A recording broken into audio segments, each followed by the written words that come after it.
আমাদের চিন্তা ছিল যে আমরা আজকে এই প্রেস কনফারেন্সের পর ডিবি কার্যালয়ে যাব। আমরা সেটা রোহিত করছি। এখন আমরা ডিবি কর্তৃপক্ষকে 24 ঘন্টার সময় দিচ্ছি। 24 ঘন্টার মধ্যে যদি যাদেরকে আটক করা হয়েছে ডিবি কার্যালয়ে তুলে নেওয়া হয়েছে সেটি বন্ধ করা, সেটা তাদেরকে যদি নিঃশর্ত মুক্তি না দেওয়া হয় তাহলে ডিবি কার্যালয় থেকে সামনে মানববন্ধন থেকে শুরু করে আরও কঠোরতর আন্দোলনে বাংলাদেশের নাগরিকের পক্ষ থেকে আমরা সবাই আন্দোলনে ঝাঁপিয়ে পড়ব। এটি সকলের জন্য আমি অবগতির জন্য জানাচ্ছি। এবং সরাসরি এখানে ডিবি কার্যালয়ের প্রতিনিধিরাও আছেন সম্ভবত, তাদেরকেও বলছি এটা না থাকার কথা নয়, তাদেরকেও বলছি এটা আপনার কর্তৃপক্ষকে জানিয়ে দেবেন।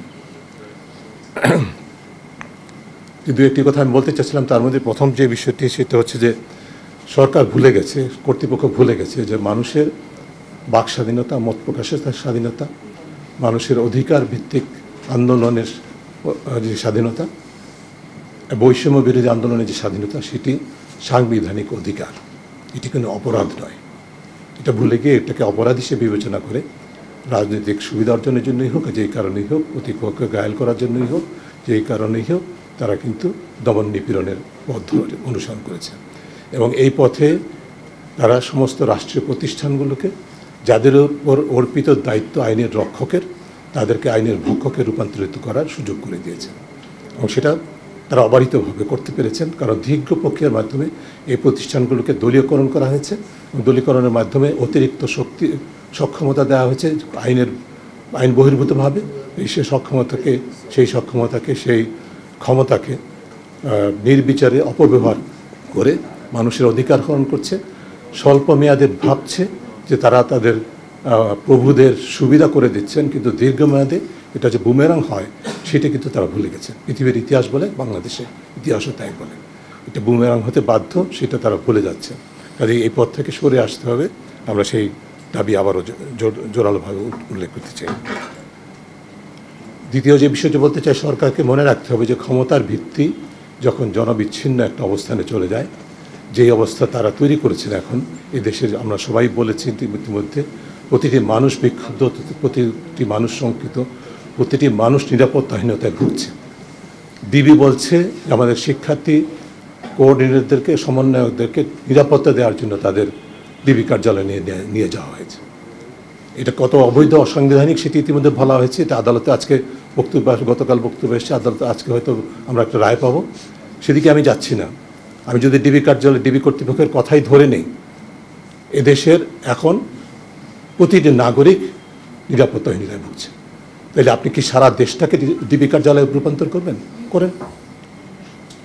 রাষ্ট্রকে একটা নজরদারি ভিত্তিক রাষ্ট্রে রূপান্তর করে ফেলেছেন, যেটি হওয়ার কথা ছিল না। স্বাধীনতার চেতনার মধ্যে কিন্তু ছিল না।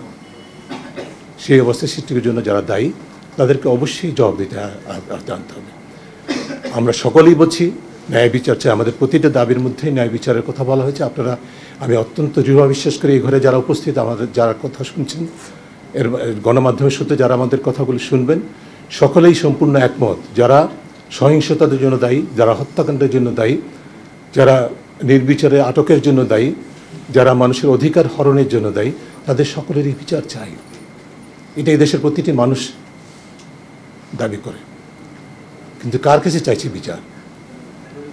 এই বিচারে যে ফার্স্ট পোর্ট অফ কল, যেগুলো আইন প্রয়োগকারী সংস্থা, বাংলাদেশের ইতিহাস, সাম্প্রতিক ইতিহাস যা বলে, এমন কোনো অপরাধ নাই বাংলাদেশে যেটির মধ্যে আইন প্রয়োগকারী সংস্থার অংশগ্রহণ নেই।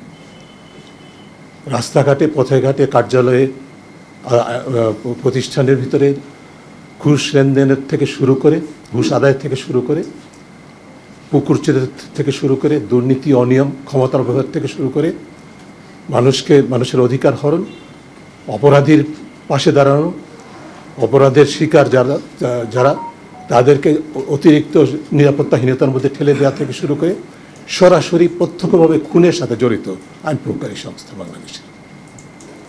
এভিডেন্সেস আর অ্যাবসলিউটলি ক্লিয়ার। কাজে তাদের কাছেই তো আমাদেরকে বিচার চাইতে হচ্ছে। বিচার হবে। বিচার কি হবে জানেন?